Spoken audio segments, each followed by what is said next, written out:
গায়ের বাঁটের ভিতরে দুধ আছে, ওই দুধটাকে তেল দিয়ে টেনে বালতিতে বের করে সেই দুধটাকে শুধু দুধ রাখলি না, ওর ভিতরে মাখন বানালে, ওর ভিতরে ছানা বানালে, ওর ভিতরে দই বানালে, সেই দুধ থেকে ল্যাংচা, চমচম, রসগোল্লা, মিষ্টি, পান্তুয়া, সন্দেশ বানালে, এই পর্যন্ত নয় দামি ঘি বানিয়ে খেয়ে নিলে তোদের কত ব্রেনের মূল্য মহাসমুদ্রে হাজার ফুট, হাজার হাজার মানে আপনার কিনা মিটার গভীরে গিয়ে হীরের টুকরো তুলে নিয়ে এলে আমি আল্লাহ কত ক্ষমতা দিয়েছি। শুধু তাই নয়, হাওয়াকে দেখা যায় না, হাওয়া তো দেখা সম্ভব নয়। এই রকম যাকে তুই দৃষ্টিতে দেখতে পাস না তাকেও তুই গোলাম বানালে। কেমন করে? তাকে টেনে ভরে চেম্বারে পাইপ দিয়ে নিয়ে ভোলপিং দিয়ে ডাম্পারের চাকে ভরে 65 টন মাল তার মাথার উপর দিয়ে তুই কোথা বারহারোয়ার পাহাড় থেকে নিয়ে কলকাতা শিলিগুড়ি চালান করে দিলি। হাওয়াকে গোলাম বানালে যে আগুনে হাত দেওয়া যায় না। তোদের ব্রেনের ক্ষমতা কত দিয়েছি, ওই আগুনকে তুই বাড়িতে গোলাম বানালি রে আমার বান্দি। ওকে তুই ছোট করবি, বড় করবি, আর ওর ওপরে হাঁড়ি রেখে খাসিকে রান্না করে খেলি। তোকে গোলাম করলি তুই আগুনকে। সে মাছ রান্না করলো, মাংস রান্না করলো, খাসি রান্না করলো, তুই খেলি। এত তোর ব্রেনের জোর, এত ব্রেন তোর আছে, শুধু এক জায়গায় তুই ব্রেনটা কাজে লাগাতে পারছিস না। আল্লাহর ঘরের দরজাটা খুঁজে পেয়েছিস না।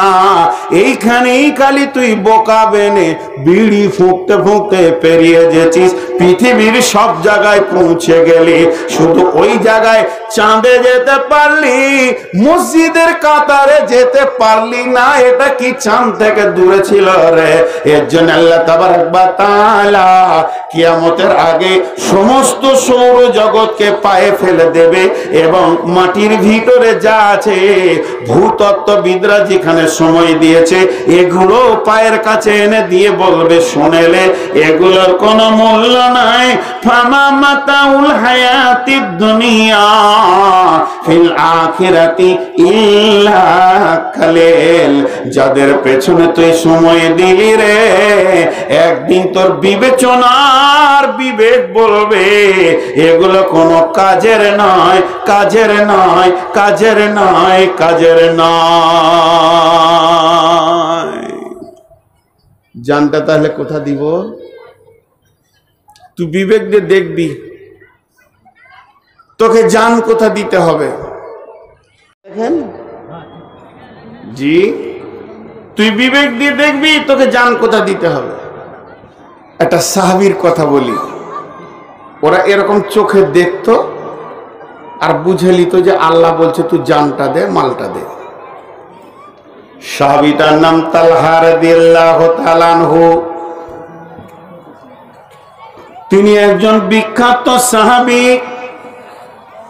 বিশ্বনবী উহুদের প্রান্তে যখন সমস্ত সাহাবীদেরকে নিয়ে মহড়া ঠিক করছেন, কে কোন দিকে দাঁড়াবে, কে কোন দিকে কাজ করবে, এমন সময় তালহার নজর খালি একবার রসুলের দিকে, একবার বেঈমানদের দিকে। যুদ্ধ তো সব সময় মহড়া। আপনার বাল্লালপুরের সঙ্গে আমতলার যুদ্ধ চলছে। কোন দিকে কে ঝোপে, কোন দিকে আসছে, তলোয়ার নিয়ে না বোম নিয়ে, এটা ভাবতে হবে। ঠিক ওই অবস্থা চলছে। সেই যুগে ছিল তীর আর বর্ষার যুদ্ধ। তীর হবে, বর্ষা হবে, তলোয়ার হবে। হযরতে তালহা চোখ দুটিকে বাজ পাখির মতো একবার রসুলের দিকে দেখেন, আর একবার বেঈমানদের দিকে তাকায়। তালহা মনে মনে ভাবছে বেঈমানদের দিকে একবার দৌড়ে গিয়ে মহড়াটা দিয়ে আসি, কিন্তু ভাবছে আমি যদি চলে যাই তো রাসূলুল্লাহ সাল্লাল্লাহু আলাইহি সাল্লাম খালি হয়ে যাবেন, তাহলে ওনার সিকিউরিটি কে থাকবে? 3-4 জন সাহাবীর ভিতরে একজন ছিলেন তালহা। নবীজির কাছে 3-4 জন সাহাবী নবীজির বডিকে সুন্দর করে সংরক্ষণ করার জন্য যতজন সাহাবী ছিলেন তার মধ্যে ছিলেন তালহা। হযরত তালহা বলেন আল্লাহর নবী যুদ্ধের কমান্ডেন্সি কাজ করতে করতে উনি ভাবলেন একটা পাথরের উপর আমাকে উঠতে হবে, উঠে আমাকে পাহাড়ের উপরের একটু জায়গাতে গিয়ে এটা পরিচালনা করতে হবে। এদিকে রোমান পাহাড়, এদিকে উহুদ পাহাড়। বিশ্ব নবী যখন ওখানে উঠতে যাচ্ছেন, নবীজি ছিলেন লোহার বর্মা পরে, তেনার মাথায় ছিল লোহার হেলমেট, গোটা বডিতে ছিল লোহার জামা। এর জন্য স্বাভাবিকতায় বডিটা ভারী হয়ে গেছে। উনি পাথরে পা দিয়েছেন, উঠতে যাচ্ছেন তো দম নিয়ে আসতে পারছেন না। হযরতে তালহা বুঝে নিলেন এখন আমাকে কি প্রয়োজন। হযরতে তালহা মারলেন দৌড়, দৌড়ে গিয়ে পাথরের নিচে শুয়ে গিয়ে বলেন ইয়া রাসূলুল্লাহ, আপনি আপনার পাটা আমার পিঠের উপরে রেখে উঠে যান। আল্লাহর নবী তালহার পিঠে পা রাখলেন, এরপরে পাথরে পা রাখলেন।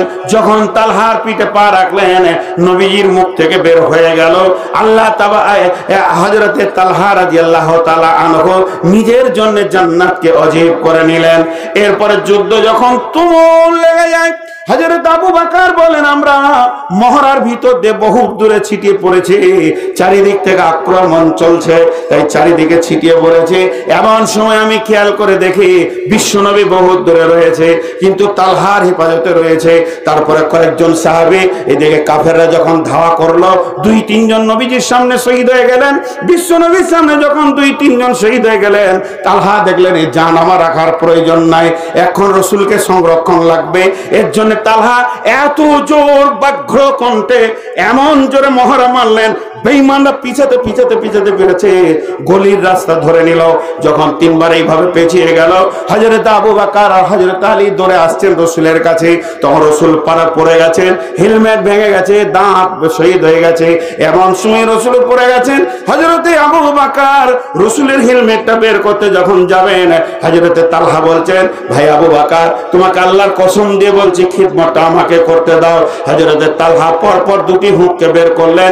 180টা তীর খেয়েছিলেন বিশ্ব নবীকে হেফাজত করতে গিয়ে। তালহা সেদিন বুঝে নিয়েছিল আমার কাছ থেকে আমার আল্লাহ আমার জানকে চাইছে। যেদিন এই বহুদিন চলে গেল, সময় পার হয়ে গেল, যুদ্ধ শেষ হয়ে গেল, যেদিন তালহা দুনিয়া থেকে বিদায় নেন, তালহার জানাজা স্বয়ং পড়েছেন নবী মুহাম্মদ রাসূলুল্লাহ সাল্লাল্লাহু আলাইহি সাল্লাম। এবং যখন কবরে তালহাকে শোয়ানো হলো, দাফন শেষ হয়ে গেল, আল্লাহর নবী বললেন এই আল্লাহ, আমার তালহা যেদিন কিয়ামতের ময়দানে উঠবে, তুমি তালহাকে দেখে হাসবে, তোমাকে দেখে তালহা হাসবে। বুঝে নিয়েছিল এখন কি লাগবে। আমরা বুঝি, কিন্তু খারাপ মনে করিয়েন না আপনারা। আমি এই এলাকায় নিজেকে ছেলে মনে করি। মাদ্রাসার ইস্তাহারার কার্ড যদি বাড়িতে পৌঁছায়, ওর ঘুম ভাঙে না। আর শালির বিয়ের কার্ডটা যদি পৌঁছে যায়, খালি গাল চুলকাবে, কি দিব রে, শালির দিলটা কি করে খুশি করবো রে। ইউটিউবে পাবেন, আমি একটা মাদ্রাসার ঘটনা বহু জায়গায় বলেছি। আর বক্তাদের মুখ, যদি 2 পিস মাংস ভালো পায়, আমতলাতে বলবে খেতে দেয় ভালো, দুনিয়া জুড়ে বলে বেড়াবে। আর ভালো খেতে না দিলে বলবে ওরা লাভ দেয়। এটা বক্তাদের মুখ। এই আমি 24 পরগনা একটা জালসাই কালেকশন মানে বায়ানে উঠেছি। 3টে বক্তা আছে, হানফি মাদ্রাসা, শওকত সাহেব আছে, সোরহাবার, আমি, আমাকে মাঝে দিয়েছে। হেড মৌলানা আমাকে বলছে কালেকশনটা আপনার দায়িত্ব। ঠিক আছে, বলছে 15 মিনিটে বেশি কালেকশন করিয়েন না। 15 মিনিট বেঁধে দিয়েছে। দেন জি ভাই, আল্লাহর বান্দা কে আছেন দেন। 15 মিনিটে 3,500 না 4,000 টাকা হলো। ছেড়ে দেন, মাসে চলে আসেন। মাদ্রাসায় গিয়ে চিন্তা করছি, হায় রে, মাদ্রাসা চালাবে কি করে এত বড়? 4,500 টাকায় প্যান্ডেলে কি দিবে, ডেকোরেশনে কি দিবে, মাইকে কি দিবে। হেড মৌলানা বলছি চলেন চলেন ভাত খেলেন। ওর মুখে দেখে হাসি আর আমার মুখ ভারাক্রান্ত হয়ে গেছে। জি, ওর মুখে হাসি। তা আমি জিজ্ঞেস করছি, ভাই এই 3,500-4,000 টাকায় কি হবে গো? বলছি এবছর বেশি হয়েছে, গত বছর 2,500 হয়েছিল। আপনারা হাসলেন, কিন্তু পরেরটা শুনলে এবারে নিজেকে মনে হবে আমি গাধা, ওরাই ঠিক। ওদের এলাকায় নিয়ম আছে, এই আমতলাকে বলে বলি, তাহলে বুঝতে পারবেন। আমতলা মাদ্রাসা জালসার ডেট হয়েছে কখন, ক তারিখ?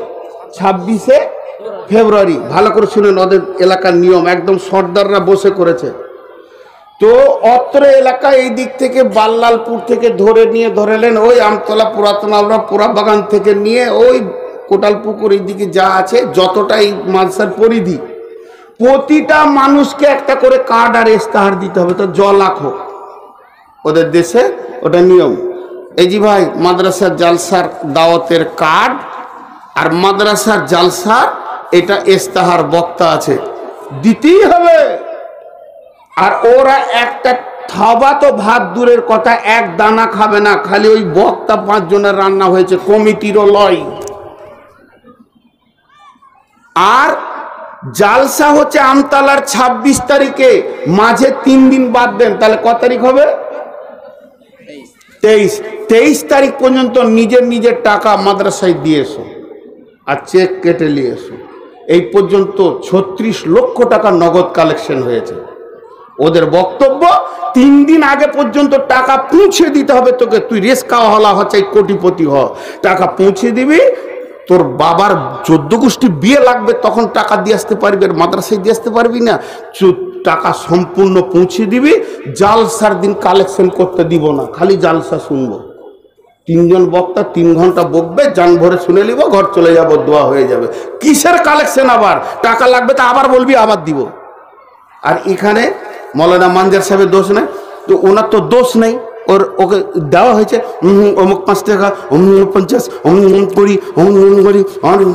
আমি 40 মিনিট দেখেছি, অথচ লোকটা সাইকুল হাদিস। যদি ওই 40 মিনিট 5 টাকা বেলুনি 50, এটা যদি না করতো তো 4খানা হাদিস শোনাতো আপনাদেরকে। আমি অন্যায় বললাম না, নাই বললাম? দেখেন কি তোর নাম লিবি, কি ফেতরা তোর নামটা নিয়ে বরকত হবে? দিয়েছিস তো তুই 50টা টাকা, তা অঙ্ক একবার তোকে নামটা নিতে হবে, না নিলে আবার ঘরে এসে মসজিদে মাদ্রাসা ভাঙবে। সালাম আল্লাহ মাইকে, তুই কি জিবরাইল আছিস না? দিবে সামান্য। মুরগি, হাতির বাচ্চা হয় কেউ খবর পায় না, আর মুরগিতে ডিম পারলে পটাশ পটাশ পাড়াকে ঘুমাইতে দেয় না, 1.5 টাকার দিবে। এই অবস্থা হয়েছে আমাদের। প্রথমে শুনে হানলে 2,500 টাকা, ওই টাকাটা কিসের হয়েছে? বাচ্চা ছেলেরা খুশি করে দেয়। জি ভাই, তো আল্লাহ তাবারাক ওয়া তাআলা বলছেন কখন তোকে জান লাগবে, কখন তোর মান লাগবে, তুই একবার তোর বিবেককে জিজ্ঞেস করিস। আমি আজকের জন্য জালসাটা এখন স্টপ করে দিলাম, মনে করলেন আমি বন্ধ করে দিলাম। আল্লাহর কসম করে বলছি, একবার মাদ্রাসা থেকে এরকম পাক দিয়ে আপনি এখানে আসেন, আপনার বিবেক বলবে 4টা রুম হচ্ছে রে, আমি যদি 10খানা ইটের দাম দিতে পারতাম, 1 প্যাকেট সিমেন্টের দাম দিতে পারতাম, আমি যদি ছাদের একটা অংশ গ্রহণ করে নিতে পারতাম, নবীর ঘরে যেখানে অন্য কিছু হবে না, গান হবে না, বাজনা হবে না, কলা কলা কলা কলা কলা কলা চলবে, আর চলবে বিসমিল্লাহির রহমানির রহিম, আর রহমান আল্লামাল কোরআন। সেই ছাদে সমস্ত ইটগুলি, পাথরগুলি, বালুগুলি কিয়ামতের মাঠে আমার সাক্ষী থাকবে। আমি মাইকে নাম নিব না, চুপ করে 20,000 টাকা মেরে দিব রে। কঠিন কিয়ামতের মাঠে চিল্লিয়ে বলবো, আল্লাহ আমার সেই 20,000 টাকা ওই মাদ্রাসার বালু আর ইট বলবে, ও দয়াল মাবুদ গো, তোমার গোলামের টাকাতে ওই ঘরের ভিতরে তোমারই কালাম পাকের তেলাওয়াত হয়েছে। আমার মাবুদ মাফ করবে, কখন তোর টাকা চায়, আর কখন তোকে পয়সা চায়, আর কখন তোর জানটা চায়, এটা মাইক দিয়ে বলা দরকার নাই, এটা কাজের মাথায় দেখে নিতে হবে। আব্দুল্লাহ জুলবাদা জায়েন এর লম্বা ঘটনা আছে, লম্বা ঘটনা আমি বলবো না, সামান্য অংশ বলবো। এই আব্দুল্লাহ জুলবাদা জায়েন ওর সমস্ত শরীরের কাপড়গুলি চাচা কেড়ে নিয়ে নাঙ্গা করে ছেড়ে দিয়েছে, এক তিল কাপড় গায়ে দেয়নি, শুধু একটা কম্বল ওর মা দিয়েছিল, ওই কম্বলটা ছিঁড়ে পাছায় খানিক আর গায়ে খানিক নিয়ে বিশ্ব নবীর দরবারে আসলেন। দরবারে রসুলে নবীজি যখন দেখলেন আব্দুল্লাহর অবস্থা, এখন লম্বা ঘটনা আছে, কোরআন তেলাওয়াত থেকে নিয়ে এত কিছু বলবো না। আব্দুল্লাহ জুলবাতে যাই একটা ধনী ঘরের ছেলে আসাবে সুফাদের ভিতরে চলে গেল। এবার আসাবে সুফাদের ভিতরে থাকে, এমন সময় রই রই কাণ্ড, চলো চলো চলো সাজো সৈন্য সাজো, সৈন্য সাজো, সৈন্য সাজো। রং উঠে গেল কিসের? তবুকের যুদ্ধ। তবুকের যুদ্ধের জন্য সব সাজা সাজা চারিদিকে তৈরি হচ্ছে। যার ঘোড়া আছে রেডি হও, যার উট আছে রেডি হও, যার তালোয়ার আছে রেডি হও। এবার বিশ্বনবী এলান করে দিলেন, ও মদিনার আনসার মুহাজিরেরা, তোমাদের নিজের নিজের মাল মসজিদে নববীতে জমা করো। চারিদিক থেকে মালের ঢেরি পড়ছে। এখন আমল চলছে মালের, এখন আমল চলছে মালের, এটা জানের নয়। ই আনছে রাসূলুল্লাহ, ও আনছে ইয়া রাসূলুল্লাহ। মেয়েরা নাকের কানের হাতের গালে খুলে দিয়ে বলছে, ইয়া রাসূলুল্লাহ, ইয়া রাসূলুল্লাহ, এটা নেন, এটা নেন। মালের ঢেরি হতে লেগেছে। এবার ওই আব্দুল্লাহ জুলবাতাইন ও তো বসে আছে আসবে সুফাদের ভিতরে, যাদের ঘরে নাই, বিবি নাই, ছেলে নাই, ব্যবসা নাই, বাণিজ্য নাই, খাবার নাই, মসজিদের কোণে বসে থাকে, সাদকা এলে খায়, হাদিয়া এলে খায়, আর বাইতুল মাল খায়। ওইভাবেই তাদের জীবন চলে। তারা চুপ করে বসে আছে। আজকে আমাদের মাল নাই, ঘোড়া নাই, তাহলে কেমন করে মুতার প্রান্তে ও তবুকের যুদ্ধে কেমন করে যাব? তবুকের অভিযান যখন শুরু হয়ে গেল, আব্দুল্লাহ নিজেকে কন্ট্রোল করতে পারছে না। একবার উঠছে আর একবার বসছে। মনে হচ্ছে ওর পেটের ভিতরে পেট কামড়ি ধরে গেছে, ওর ভিতরটা ছটফট করছে। কারণ ধনী ঘরের ছেলে ছিল, যখন ধনী ছিল মাল দেওয়া অভ্যাস ছিল, যদিও বেঈমান ছিল, মুশরিক ছিল, কিন্তু মাল দান করা অভ্যাস ছিল। একবার উঠে একবার বসে, একবার উঠে একবার বসে। কি দিব রে, কি দিব রে আব্দুল্লাহ, তুই হতভাগা রে। আজকের দিনে এত বড় সুযোগ পজিশনে তুই হতভাগা রে। আব্দুল্লাহ উঠে বসে, উঠা বসা করতে করতে আর থাকতে পারলো না। স্বয়ং নবীজি যেখানে কাউন্টিং করছেন, মাল জমা নিচ্ছেন, নবীজির সামনে গিয়ে মাসুমের মতো দাঁড়িয়েছেন। নবীজি বললেন, আব্দুল্লাহ তুমি, আব্দুল্লাহ তুমি। এর থেকে বেশি কিছু বলেনি। এর ভিতরে গোপন কথা যেটা লুকানো আছে, আব্দুল্লাহ তুমি এলে কেন? এখানে তো মাল জমা হচ্ছে, তোমার তো কিছুই নেই। তো আব্দুল্লাহ তুমি যখন বলেছেন আল্লাহ নবী, তখন আব্দুল্লাহ গাল ফুলিয়ে জোরে জোরে শ্বাস নিয়ে কাঁদতে শুরু করেছেন। কাঁদতে কাঁদতে কাঁদো কাঁদো অবস্থায় অশ্লীল সিক্ত আঁকিতে নবীজিকে বলছেন, ইয়া রাসূলুল্লাহ, অনেকক্ষণ থেকে দিলটা বেচৈন ছিল, কি দিব কি দিব, এই কম্বলটা দিই তো শরীরটা খালি, এটা দিলে তো পাছা খালি, আর তোমার কাছে কিছু নেই, একটা খেজুরও নাই। আজকের এই আমলে আমি নিজেকে শরীক করি, এই সৌভাগ্যটা কি আমার হবে না? হাজার হাজার জন শরীক হবে, আমি আব্দুল্লাহ কি বাকি যাব? অনেক খোঁজার পর নবীজি গো, আমি একটি মাল খুঁজে পেয়েছি, এটা যদি গ্রহণ করেন তো আপনার আব্দুল্লাহ খুশি হয়ে যাবে। নবীজি বললেন, তোমার কাছে কি আছে বলো? আব্দুল্লাহ বুকে হাত দিয়ে বলছেন, ইয়া রাসূলুল্লাহ, আল্লাহ আমাকে একটা জান দিয়েছে, এটাকে মোতার প্রান্তে দিয়ে দিতে চাই। আপনি আমাকে শরীক করে নেন এবং আমাকে দোয়া করে দেন যেন আমি শহীদ হয়ে যায়। বিশ্বনবী বলেন, আব্দুল্লাহ রে, তুমি কবুল হয়ে গেছো। হাসি মুখে রেডি হয়ে গেলেন। মুতার যুদ্ধের যখন সাহাবীরা বিদায় নিতে শুরু করেছেন, চলো চলো চলো চলো মুতার প্রান্তে চলো, চলো চলো যখন রই উঠেছে, আব্দুল্লাহ যাওয়ার পালা পড়েছে। বিশ্ব নবী আব্দুল্লাহর ঘাড়ে এরকম হাত দিয়ে বললেন, আল্লাহ, আমি আমার আব্দুল্লাহর জন্য বেঈমানদের, আব্দুল্লাহর রক্ত বেঈমানদের জন্য হারাম করে দিলাম। আব্দুল্লাহ চিৎকার মেরে কেঁদে উঠলেন, ইয়া রাসূলুল্লাহ, আমি শহীদ হতে চাইছি, আর আপনি এমন দোয়া দিয়েছেন যে আমি শহীদ হতে পারবো না। বিশ্বনবী বলেন, আব্দুল্লাহ রে, তুমি যদি বিছানাতেও মরো, আল্লাহ তোমাকে কিয়ামতের মাঠে শহীদের দলে তুলবে। সেই আব্দুল্লাহ কয়েকদিন পরে সেখানে ফাঁকা খোলা আকাশে থাকার কারণে যুদ্ধের মহড়া চলতে চলতে অত্যন্ত জ্বর হলো, এত বেশি জ্বর হলো, ওতে আব্দুল্লাহ পৃথিবী থেকে বিদায় নিলেন। সে আব্দুল্লাহ জানাজা নবীজি পড়ালেন, লাশ কবরে নবীজি নামালেন এবং আল্লাহকে বললেন, ও আল্লাহ, তোমার আখেরি নবী আমি আব্দুল্লাহর উপরে রাজি ছিলাম, তুমিও রাজি হয়ে যাও। আমতলার লোক, মুর্শিদাবাদের লোক, মাদ্রাসাটা আমতলার মাটিতে আছে, কিন্তু আমতলার নয়, বিশ্ব মুসলিমের মাদ্রাসা। কখন চেতনা হবে? পৃথিবীর কোন বিয়েতে দেখেছেন যে মাইক লাগিয়ে বক্তা লাগিয়ে কালেকশন করছে? কিন্তু শুধু মাদ্রাসাতেই করতে হয়। এ হতভাগাদের চেতনতা এখনো হয় না। জি, কখন জান লাগবে কখন মাল লাগবে সচেতন ওই ও বুঝে নেবে। জি ভাই, তো একটা জিনিস খালি ভাবেন, আমি আপনাদের কাছে বেশি চাপ সৃষ্টি করব না, 10,000-এর 10টা দেখতে চাইছি। 50,000-এর লোক এখানে আছে, আমার বায়ান চলবে, আমার তফসির চলবে, তফসির পিছাবে না, কিন্তু 10টা লোক একবার দেখা দেন তো, 10,000-এর 10টা লোক। দুর্গমগির একান্তর মরু দুস্তুর পারাবার লঙ্ঘিত হবে রাত্রিতে যাত্রীরা হুঁশিয়ার, ভুলিতেছে জল দুলিতেছে তরি ভুলিতেছে মাঝি পথ, কে আছো নজওয়ান হওয়া গন হাঁকিছে ভবিষ্যৎ।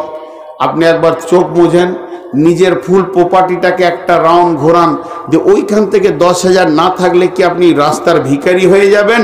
যদি ভিখারি হন তো আপনাকে টাকা লাগবে না।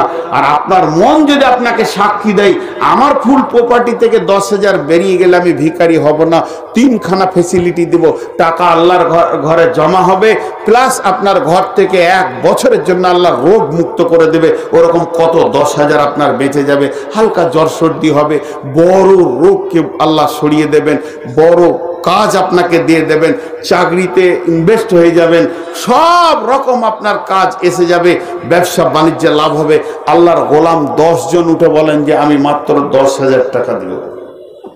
আমার তো ফার্স্ট চাইছিলাম 1 লাখ টাকা। মেমারি মাদ্রাসার কালেকশন হয়, প্রথমে বলে 1 কোটি টাকা দেনওয়ালা কে আছেন, তাও পরে 3-4 জন দাঁড়িয়ে যায়।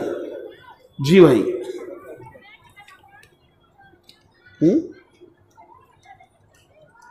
কোটি টাকাতে দাঁড়িয়ে যায়। কেউ আছেন? একজন আগে হাত তুলেন। জায়গা ছাড়বেন না, যে যেমন আছেন বসে থাকেন। একজন হাত তুলেন। মাশাআল্লাহ।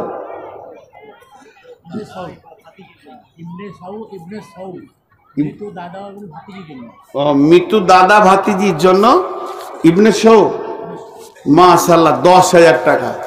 আর কেউ আছেন?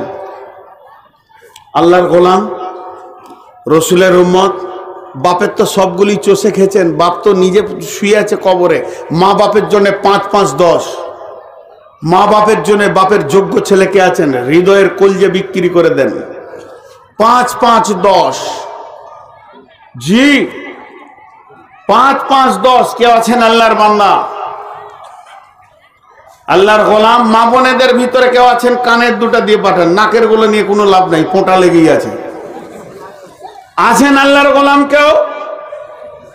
মা বোনেরা আপনারা কানের গুলো দেন, বিশেষ করে যারা খালামা তারা দেবেন, ইয়ং মেয়েরা দিয়েন না, পরে পস্তাবেন। যাদের ওজন আছে সংসারে তারা দিয়ে পাঠান। আল্লাহর গোলাম আর একজন হবে না? এনাকে ধরার মতো আর একজন হবে না? সে হোক, কি নাম? ফেকারুল ইসলাম 10,000। 2 জন হলো, 3টে না হলে তো ভালো লাগে না। আল্লাহ বেতের পছন্দ করে, বেতরকে। বলেন আল্লাহর গোলাম কে আছেন 3 নম্বরে? 3 নম্বরে 10,000 দেনেওয়ালা। জি জি ভাই, 10,000 টাকা বর্তমানে কিছুই লয়, কিচ্ছু লয়, কিচ্ছুই লয় এই যুগে 10,000 টাকা। জি, আল্লাহর গোলাম বলেন 10,000 দেনেওয়ালা। জি, আল্লাহর বান্দা কেউ আছেন? 10,000। 10,000। আচ্ছা, আমি 10,000 বলছি, এটা আমার চোপার জোর আছে, আমি এরকম থাকবো। তো 5,000 থাকলে আপনি বলেন কেন যে আমি 5,000 দেবো? ইনশাল্লাহ বলেন, 5,000ও বলেন। 1000-এর নিচে আল্লাহর একটু বসেন, শুধু 1000 থেকে ঊর্ধ্বে বলেন। মাদ্রাসার ছাত্র 8-10 জন এখানে এসে দাঁড়াও, 8-10 জন ছাত্র স্টেজে এসো। মাদ্রাসার ছাত্রদেরকে বলছি 8-10 জন স্টেজে এসো। আল্লাহর গোলাম কেউ আছেন? ওই দিকে যেতে বলেন ছাত্রগুলোকে, ওই ফাঁকা জায়গায় বসবে ওরা, ওদেরকে চাদর ঢোকাবো। দেখেন ভাই, একটা কথা বলছি, টাকা দিয়েন না কিন্তু উঠে যান না। উঠে গেলে আর বাড়ি যাবেন না, রাস্তা ভুল করে তিহির ময়দানে মুসা নবীর কম যেমন ঘুরেছিল, তো ঘুরে ঘুরে দেখবেন ফারাক্কা, ঘুরে ঘুরে দেখবেন ফারাক্কা, সারা রাতে হেঁটে দেখবেন ফারাক্কা। শেষকালে বিপদে পড়বেন, কেউ জায়গা ছাড়বেন না। কারণ ছেলেগুলোকে আমি একবার আপনাদের ভিতরে দিব 2-5 মিনিট। অতএব ছেলেরা কই রে বাবা? খালি গোশ খেয়েছে আর পান খেয়েছে আর জিলিপি খেয়ে ঘুরে ঘুরে বেড়াচ্ছে। জি আল্লাহর বান্দা কেউ আছেন 5000 দেনেওয়ালা? বলেন 5000, বলেন 20 জন, 5000 বলেন ভাই। এত কমজোর তো আমতলা লয়। জি আমতলার লোক তো এত দুর্বল নয়। জি ভাই আর কই রে? ছেলে পিলা গুলো ডাক রে বাবা, মাদ্রাসার ছাত্র আয় না রে বাপ। জি কত আছে রে বাপ? হ্যাঁ এরকম টাকা কেন রে বাবা? পকেট মারা নাকি রে বাবা? কবুল হয়ে যাবে, পকেট মেরে দিলে কবুল। জি মাশাআল্লাহ 3000 আছে। আর কেউ আছেন ভাই? আল্লাহর গোলাম আর কেউ আছেন? 5000 দেনার দাঁড়ান। আপনাদেরকে একটা কথা বলি, 10টা মিনিট উঠিয়েন না, আপনাদের হাত পা ধরে বলছে। কারণ মাদ্রাসার মুখে লাত মারিয়েন না। প্রয়োজন হলে জুতাটা আমার মুখে ছুড়ে দেন, দুঃখ করব না, মাফ করে দিব। আপনি যদি আমার মুখে দুটা ঝাঁটা মেরে দেন তো আমি আলহামদুলিল্লাহ ফুল বলে কবুল করে নিব, কিন্তু মাদ্রাসার মুখে মারিয়েন না।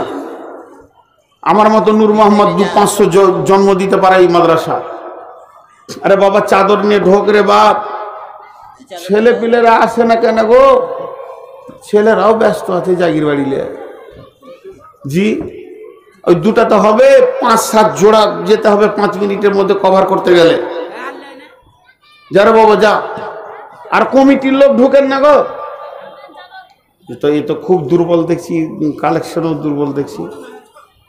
কমিটির লোক ঢুকেন, 2-5 জন ঢুকে যান। চাদর যদি না পান তো এই হাতে হাতে কালেকশন করেন, হাতে হাতে। যারা একদম পরিচিত সক্রিয় কমিটি তারা ঢুকেন, নাহলে এই ফাঁকে আবার কাজ ফায়দা ছেড়ে নিবে কেউ। পেট বুঝে সুজে দেবেন কিন্তু, নাহলে ফায়দা উঠাবার লোকও আছে মাশাল্লাহ। সে দেখবে এই সুযোগ ছাড়া যাবে না, এত বড় সুযোগ। আরে বাবা আরে ঢোক রে, ভিক্ষা কর রে বাবা।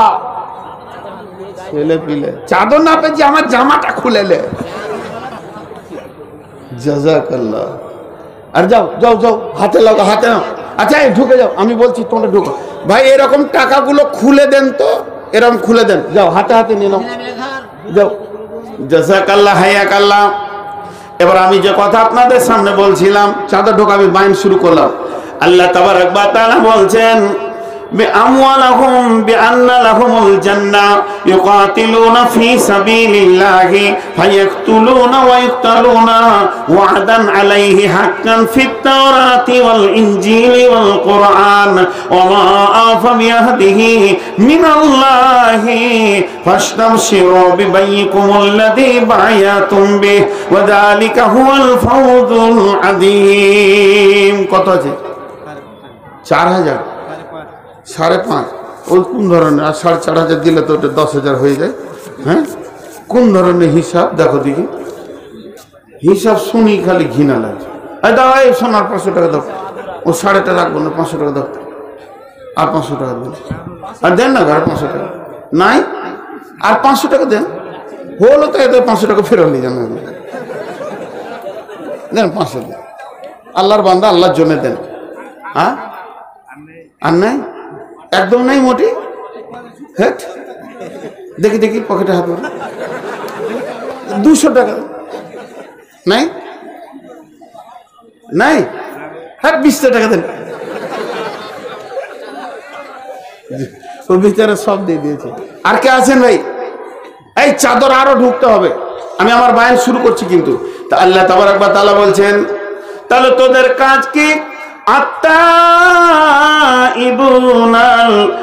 আবিদুনাল হামিদুনাস সাইহুন আস-সাইহুনার রাকিউনাস সাজিদুনাল আমিরুনা বিল মারুফি ওয়ান নাহুনা আনিল মুনকারি ওয়াল হাফিজুনা লিহুদুদিল্লাহি ওয়া বাশশিরিল মুমিনিন।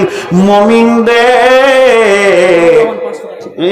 দুটি আয়াতে প্রথম আয়াতে প্রথম মুমিন আর দ্বিতীয় আয়াতে শেষে মুমিন। একবার ভেবে দেখেন, প্রথম আয়াতে প্রথম মুমিন আর দ্বিতীয় আয়াতে শেষে মুমিন, দুই দিক থেকে মুমিনের সাঁড়াশিতে আল্লাহ আয়াত দুটিকে ভরে রেখেছেন। প্রথম আয়াতে কি বললেন? আমি নিশ্চয়ই আল্লাহ মুমিনের জান আর মালকে কিনে নিয়েছি জান্নাতের বিনিময়ে। আর দ্বিতীয় আয়াতে আল্লাহ কি বললেন? মুমিন রে, তোদের জীবনের কাজ হবে 8টা। তোদের কাছে যে আমি জানমাল কিনে নিয়েছি, আমি একটা লোককে আমার বাড়িতে কাজে রাখছি, ওকে আমি বলছি তোর 1 বছরটাকে আমি কন্ট্রাক্টে কিনে নিলাম, প্রতি মাসে তোকে 15,000 টাকা দিব, 12 18, 1,80,000 টাকা তোকে দিব। তুই আমার ঘরে 1 বছর কাজ করবি। কাজগুলো হচ্ছে কি? আমার গাড়ি চালাবি, আমার হাট বাজার করবি, আমার জমি দেখবি, জমি চাষ করে দিবি, আর আমার সংসারের সমস্ত ছোটখাটো কাজ করবি, আমার আপনার কিনা স্কুলে নিয়ে যাওয়া আসা করবি। এইভাবে ওকে 8টা কাজ দিলাম, বললাম তোর জন্য রয়েছে 1,80,000 টাকা। তো আল্লাহ তাবারক ওয়া তাআলা প্রথম আয়াতে বলছে মুমিন রে আয়, তোদের সঙ্গে ব্যবসা করব। ব্যবসাটা কেমন করে করব? তোরা জান দিবি, মাল দিবি। আমি তওরাত ইনজিলে এগুলোকে ওয়াদা করেছি, কোরআনে ওয়াদা করেছে। আর তোরা জান মাল যখন দিবি, আমি তোদেরকে জান্নাত দিব। কিন্তু জান্নাত দিব কথা শুনে এলে, তোদের কাজ হচ্ছে, ডিউটি হচ্ছে 8টা। তোরা তওবা করবি, তোরা ইবাদত করবি, গুনাহ থেকে ফিরে আসবি, রোজা রাখবি। আর তোরা কি করবে? আত-তাইবুন আল আবিদুন আল হামিদুন আস-সাইহুন, আমার প্রশংসা করবে। তোরা রুকু করবি, তোরা সাজদা করবি। আর তোরা কি করবি? সৎ কাজের আদেশ করবি, অসৎ কাজ থেকে নিষেধ করবি। আর কি করবি? আমার কোরআনের জান মাল দিয়ে হিফাজত করবে। ওয়াল হাফিজুন আলি হুদুদিল্লাহ। এই 8টা ডিউটি যখন তুই করবি, মুমিনের রে ওয়াবাশশিরিল মুমিনিন, তোর জন্য আমি সুসংবাদ রেখেছি। জেনেও জানো না, একটা হলো আমানাত আর একটা হলো খেয়ানাত। একটার নাম আমানাত আর একটার নাম খেয়ানাত। মুনাফিকের যে 3টি আলামত আছে, তার মধ্যে একটা হলো আমানতকে খিয়ানত করা। তো আমি আজকে আপনাদের সামনে মুনাফিক নিয়ে কথা বলবো না, শুধু আমানাত আর খেয়ানাতটা বুঝেন। এটা জমার খাতায় 1-2 মিনিট রাখেন। কিয়ামতের মাঠে আদালত হবে 2টি, একটা হলো হাক্কুল্লাহ, একটা হাক্কুল ইবাদ। হাক্কুল্লাহটা যত আসান, হাক্কুল ইবাদটা অত কঠিন। হাক্কুল্লাহ যদি একটু কম হয়ে যায় তো আল্লাহ মাফ করবেন, আল্লাহ মেহেরবান। আল্লাহর যে হকগুলো আমাদের কাছ থেকে প্রাপ্য রয়েছে, এর ভিতরে যদি একটু আধটু কম বেশি হয়ে যায়, আল্লাহ মাফ করবেন। একজন সাহাবী রাসূলুল্লাহ সাল্লাল্লাহু আলাইহি ওয়াসাল্লামকে জিজ্ঞাসা করছেন, এ রাসূলুল্লাহ, কিয়ামতের মাঠে বিচার কে নেবে, হিসাব কে নেবে? তো আল্লাহ রাসূল বললেন আল্লাহ। উনি তখন বলছে আমার কোনো আর চিন্তা নাই। আল্লাহ যখন হিসাব নেবে তখন আর চিন্তা নাই, অন্য কেউ হলে ভেজাল ছিল। আল্লাহ মেহেরবান, উনি মাফ করবেন। এর জন্য আমি খুব কনফিডেন্সের সঙ্গে বলছি আমার আর কোনো চিন্তা নাই, আল্লাহ নেবে তো ওদের দেখা যাবে। তো এটা হলো হাক্কুল্লাহ। কিন্তু হাক্কুল ইবাদের ব্যাপারে কঠিন। हक्कुल इबाद माने बंदार हक। इबादत से अल्लाह से ताल्लुक होते हैं, मामलात से माशरात से बंदा से ताल्लुक होते हैं। আপনার জীবনে বডি থেকে দুটো জিনিস বের হয়, আপনি জানেন না। একটা বের হয় আমল আর একটা বের হয় ব্যবহার। একটা বের হয় আমল, একটা বের হয় ব্যবহার। আমলটা নেই আল্লাহ, ব্যবহারটা নেই সাধারণ মানুষ সমাজ। ব্যবহারের ত্রুটি হলে সমাজ আপনাকে ধাক্কা মারবে, আমলের ত্রুটি হলে আল্লাহ আপনাকে ধাক্কা মারবে। আমি তাহাজ্জুদ পড়ি কিনা এ ব্যাপারে সমাজের খোঁজ নেওয়ার দরকার নাই, কারণ ওটা আমার সঙ্গে আল্লাহর, আল্লাহর সঙ্গে আমার। 5 ওয়াক্ত নামাজে দাঁড়িয়ে যায়, সবার জানে যে নূর মোহাম্মদ নামাজি, কিন্তু ভিতরে যে কি গোলমাল চলছে এটা আল্লাহ জানে।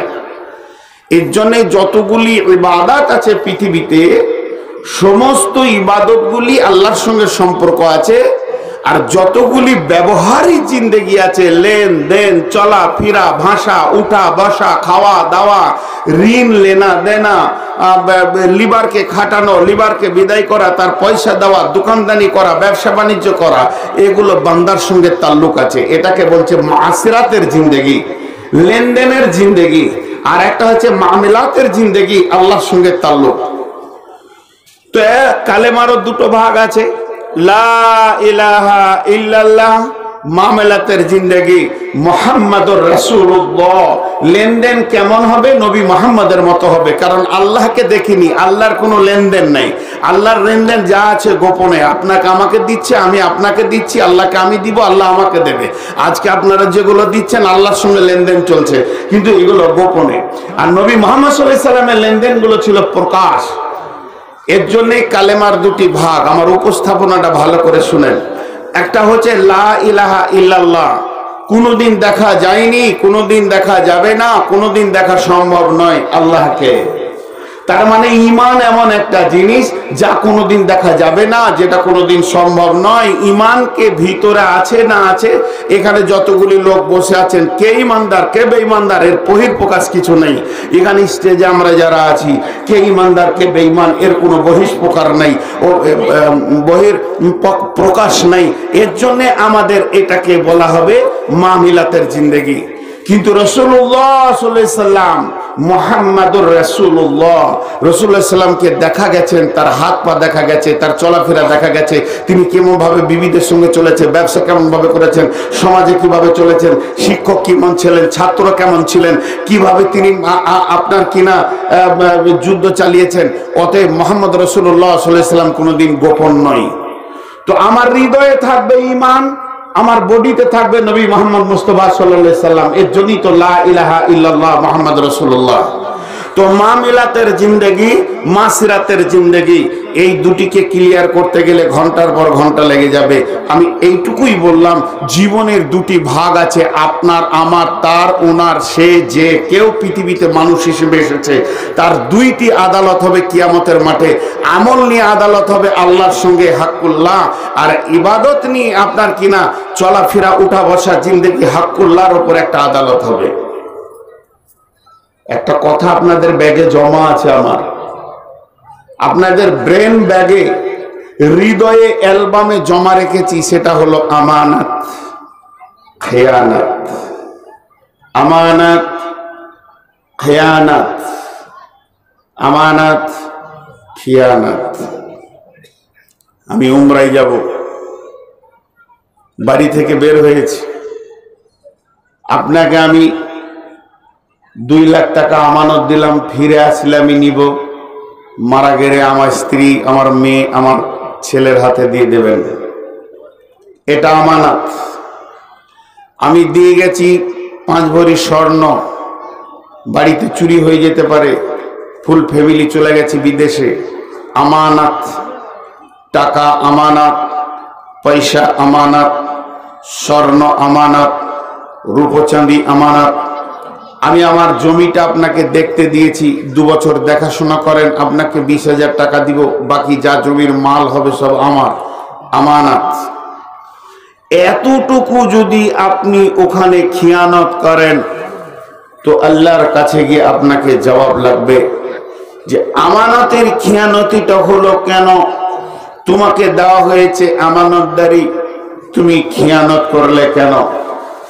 এতক্ষণ আমি যা বকলাম, এখন আমি আমার মেন বক্তব্যে ফিরে চলে আসলাম। সেটা হলো কি, আমাদের কাছে আল্লাহর 2টি আমানত আছে। এটা কোনোদিন আমরা খেয়াল করেছি কিনা আমি জানি না, হয়তোবা আমি অধম খেয়াল করতে পারিনি, আপনারা খেয়াল করেছেন। 2টি আমানত আমাদের কাছে আছে আল্লাহ। সেই আমানত 2টির ভিতরে অনুপরিমাণ যদি খিয়ানত হয়ে যায়, তো কঠিন কে খাবো কি করে, গ্লাসে ঢালবো কখন, খাবো কখন, একটা ছোট বোতল দিবি রে বাবা, ওইটাই আসল হবে। বেরেল তুলতে তুলতে মরে যাবো। বোতল নিয়েছি, যাও। তুমি যে একদম কালো কোট পরে আছো, ভয় লাগছে দেখে।